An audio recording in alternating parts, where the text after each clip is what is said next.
dapat daw sa Manila kami. We should be in Manila, not in Bacolod. So sabi namin, factory namin and workers are in Bacolod. It's none of their business. Yes po, sir. So I would fight it if I were you.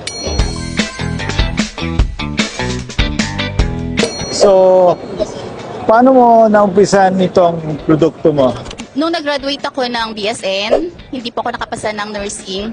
Then nagkaroon ako ng family. Hindi ko kasi naaalagaan yung anak ko. Yun, naisipan ko na lang ng mag-business para si husband na lang yung mag-employ. Oo, employ.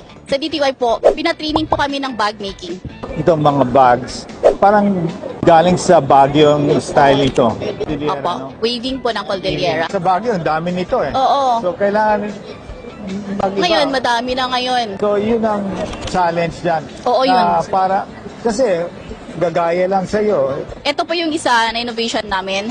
Kire-recycled na rin kami Yan, para, okay, yan. opo. Hindi mo pwedeng gawin mas malambot yung bag? Ginagawan ko siya ng paraan din para mapalambot.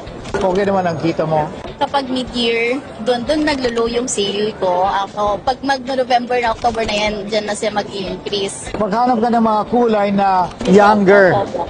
Palitan mo ang image. Kausapin mo ang mga kabataan ngayon. Anong tingin mo dito? No? So, yun ang market mo. How about your business? The business actually started from my mother. So yung Nexco Negros Export Industry Corporation, we manufacture for big brands in the States, Italy, Singapore. I was inspired 2021 when I was a graduate of KMME po.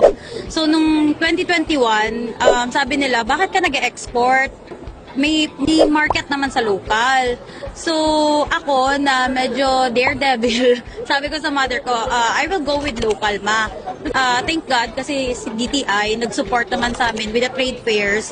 Your cash flow positive. Last year, micro ang tawag sa amin. Right now, it's small na this year. Problem rin po namin when it comes to importation. To be frank, BOC is tightening sa amin talaga na company. Hindi namin maintindihan, sir, kasi sabi nila out of jurisdiction daw kami. Kasi dapat daw sa Manila kami. We should be in Manila, not in Bacolod. So sabi namin, factory namin and workers are in Bacolod. It's none of their business. Yes po, sir. Kaya nga po sabi nga ni DTI, dapat mag-spread out tayo dapat hindi lang sa Manila kasi congested tayo dito. So we are supporting 600 subcons workers in their homes, and then sabi, gusto nila lipat lahat sa Manila.